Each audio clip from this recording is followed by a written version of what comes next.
A witch hunt by Minnesota's Attorney General against another cop, weaponization of Minnesota's justice system. A former police officer found guilty of attempted theft but never took a dime tells her side of the story for the very first time. Next.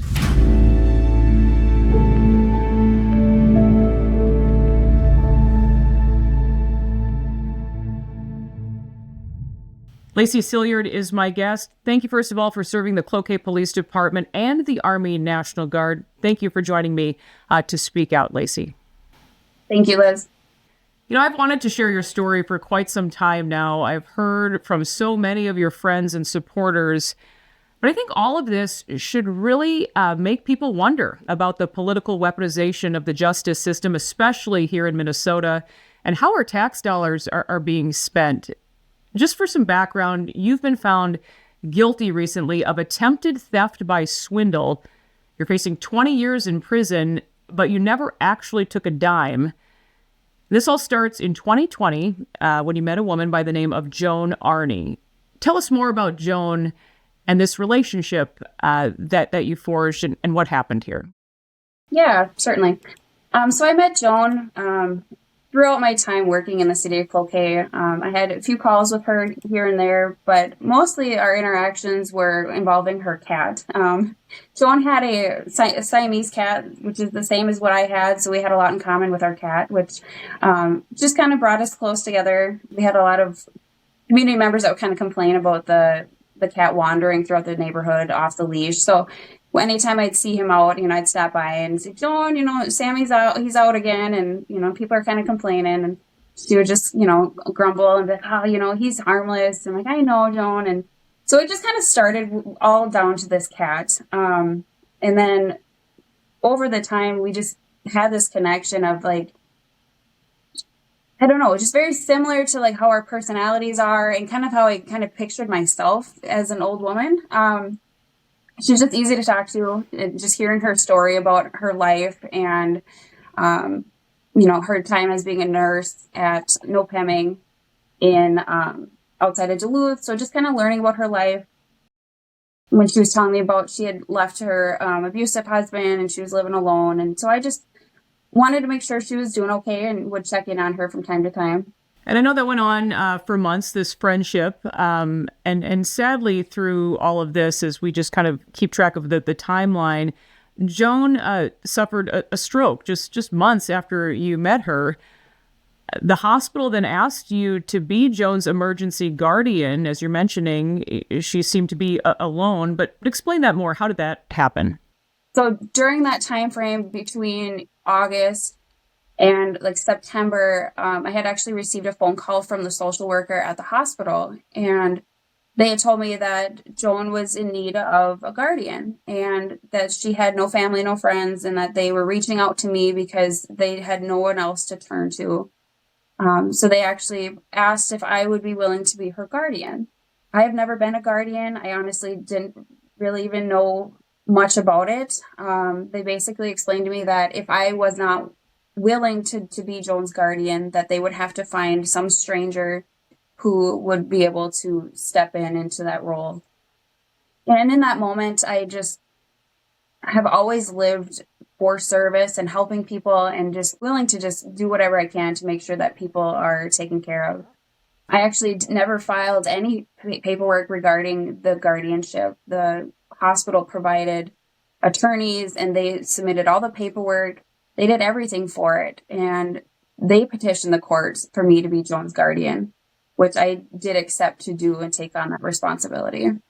Ultimately, sadly, Joan Arie passed away. It was October 28th of 2020.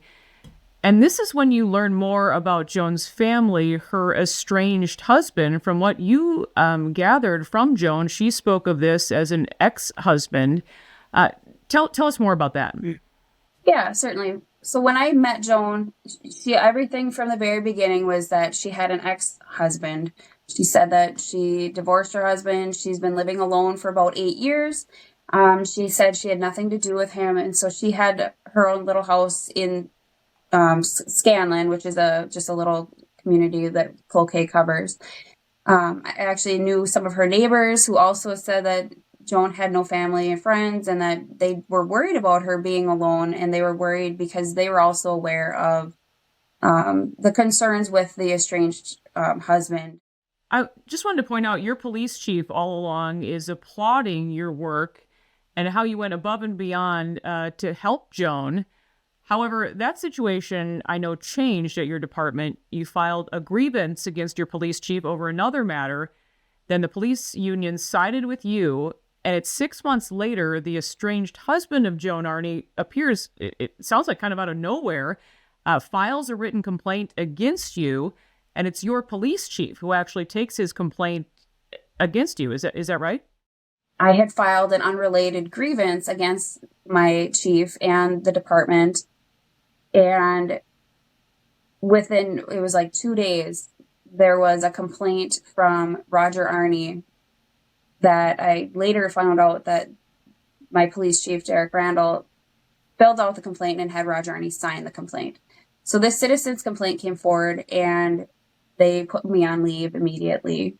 And then they started the process to terminate me. So just to be clear, you were never taking any of Joan's money from her estate. Instead, as I understand it, you actually petitioned the court to donate her estate to honor her wishes after her death.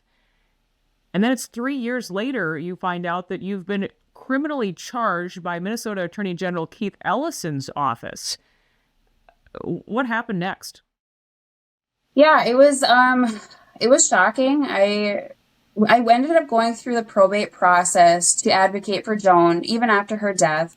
I wanted the courts to hear me out, is that all I was asking is for the consideration that Joan's estate be donated to charity. I felt like that was a better purpose for her legacy, and her name was to do something good and to pay it forward to the world versus just handing over everything to an estranged abuser of hers that she had a restraining order against. And so I felt like we were bonded together through this traumatic experience, and knowing her and knowing all that she went through to escape that abusive relationship, I wanted a judge to at least hear my side of it. I knew that there was a chance that I wouldn't win, and I was okay with that.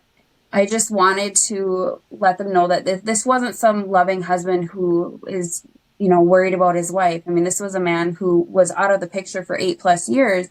And then as soon as she passed away, he was at the bank trying to drain her bank accounts. And the bank was the one who called me and it said, "Hey, he's here trying to drain her accounts. You need to get here." And you have to be, as you said, just totally shocked when these criminal charges are filed. Yeah, so I mean, it was obviously there's a lot of stuff that happened in between there where there was retaliation, I believe, from my police chief for filing that grievance. And it turned into, this was the scapegoat for them to use Joan as a catalyst to get rid of me. I was a very outspoken officer. From that retaliation, I did civilly sue the city of Cloquet, and they settled. And I did resign from my position in Cloquet. And then I was living my life. I was moving on. I started a new career. And then 3 years, after this, there's criminal charges that I find out from the media versus just finding out before everybody else. It was crazy that everything was released straight to the media. And I was like the last one to find out. It was sick. So just to get back to this timeline a bit more, Laci, it's 2 years after you were criminally charged. This is 5 years after Joan's death. A trial is held. There's a lot more to say about that, what the jury was not allowed to see in this case. But ultimately, you were acquitted of 2 counts of financial exploitation of a vulnerable adult. You were found guilty of attempted theft by swindle. Your attorney currently is asking for a new trial and the guilty verdict to be dismissed altogether. In the meantime, though, you are facing 20 years in prison for this.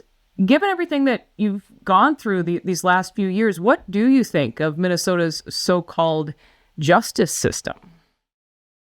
Liz, unfortunately, I spent my entire career advocating for the justice system and thinking that it would work and that there was there's good out there, but like I have now experienced just my entire time being a police officer is that the court system just systematically is just selectively picking and choosing which cases they care about, which cases they want to prosecute, which cases people are going to get a slap on the wrist or ones that they're going to throw them and lock away the key. So, I mean, I think it was really hard for me to go through the trial process. A lot of it was more of like the ethical dilemmas that I was having with like the conflicts of interest between the judge, the bailiffs, the court reporter. Even the media in Cloquet was a conflict of interest where the person writing the articles was Roger Arnie's attorney during the separation.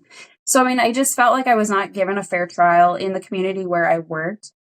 It was just such a small community where there was so much media coverage that was very biased, one-sided. I spent the last 5 years, nobody ever cared to get my side of the story.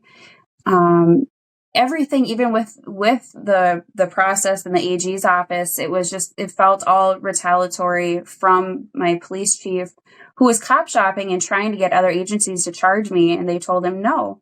And so when he didn't like that answer, he went to the AG's office and pursued charges against me. I've never taken a dime. I've never wanted a dime for myself. I was following the instructions of everything from the social workers to the attorneys involved, where I was told you have to submit guardianship fees, and I didn't want anything for myself. So I had to submit paperwork showing the time I spent with Joan. And I had asked the judge donate my guardianship fees to charity in Joan's name. I had asked for Joan's estate to be donated to charity. So I've never asked for anything for myself. I have no desire for any of that. There was a conflict of interest at every corner of that trial.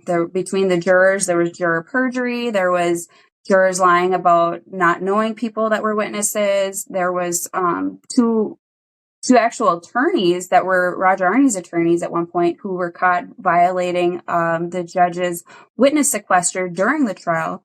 So there was multiple times where in a normal trial for a normal defendant who's not a police officer, they would have been grounds for a mistrial immediately. So it doesn't make sense to the rationality behind it. It just feels just very selective, retaliatory, and just vindictive. Yeah, I think it's a troubling case and one that people really need to pay closer attention to statewide. But Laci Silgjord, thank you so much for being here. Thank you for speaking up. Thank you. That will do it for this episode of Liz Collin Reports. We'll see you next time.